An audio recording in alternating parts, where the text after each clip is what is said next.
Assalamualaikum warahmatullahi wabarakatuh.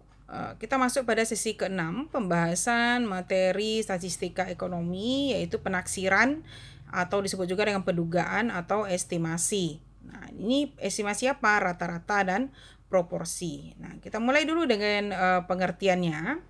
Penaksiran merupakan proses keseluruhan menduga suatu parameter pada populasi yang tidak diketahui nilainya. Nah, parameter populasi contohnya apa? Mu ya, rata-rata hitung. Dengan menggunakan statistik sampel ya.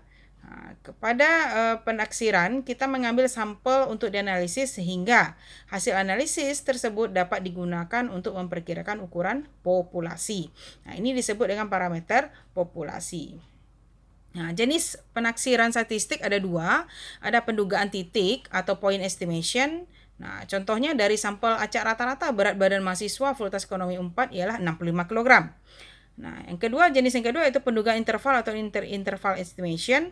Nah, seperti apa? Dari sampel acak rata-rata berat badan mahasiswa Fakultas Ekonomi ya ialah 65 kg lebih kurang 1 kilogram.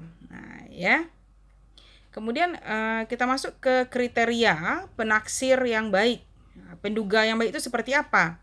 Yang pertama itu dia tidak bias atau unbiased. Yang kedua itu dia efisien dan yang ketiga konsisten. Kita masuk ke penaksiran titik atau point estimation.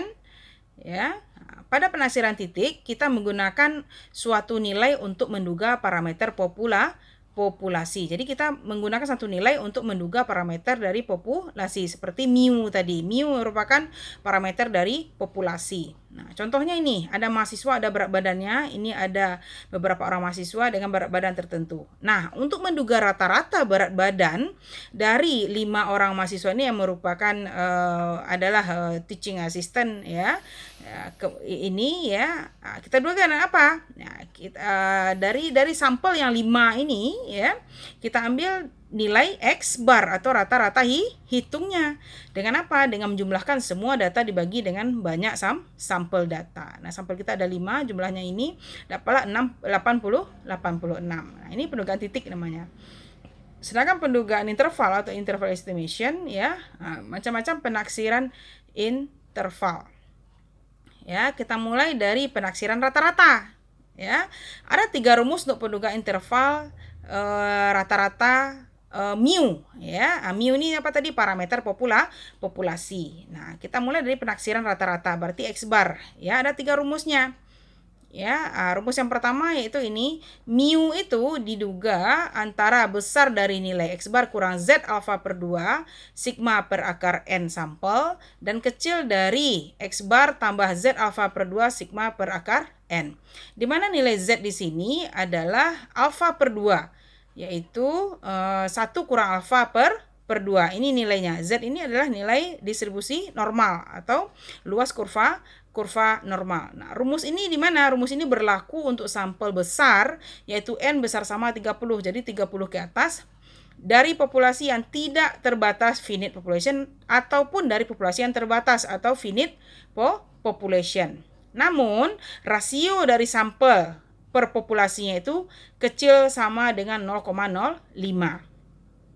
Kemudian rumus berikutnya itu yang B, bahwa mu itu atau parameter populasi itu besar dari X bar kurang Z alfa per 2 sigma per akar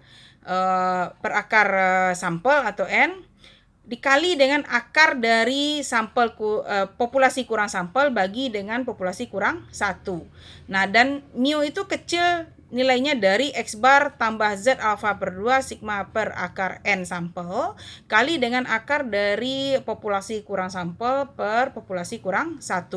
Rumus ini berlaku untuk sampel besar yaitu N besar sama 30 dari populasi yang terbatas ya, populasi yang terbatas dengan rasio sampel per populasi itu besar dari 0,005. Jadi kita harus detect ini dulu kalau dari dapat contoh soal.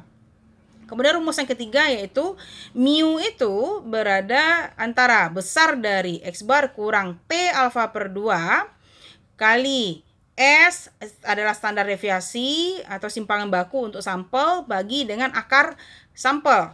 Ya, dan juga nilai mu itu kecil dari X bar ditambah T alfa per 2 S per akar sampel. Nah, T alfa per 2 ini ya, itu sama dengan alfa per 2 dan df. Df ini adalah degree of freedom. Nah, nanti ini berguna untuk melihatnya nilainya di tabel. Nah, df itu berapa nilainya? Sampel kurang 1. Nah, perlu ada catatan di sini. Rumus yang ketiga itu berlaku untuk sampel kecil, yaitu n kecil dari 30. Ya. Nah, untuk kedua rumus B dan C, ya kita akan menambahkan faktor koreksi.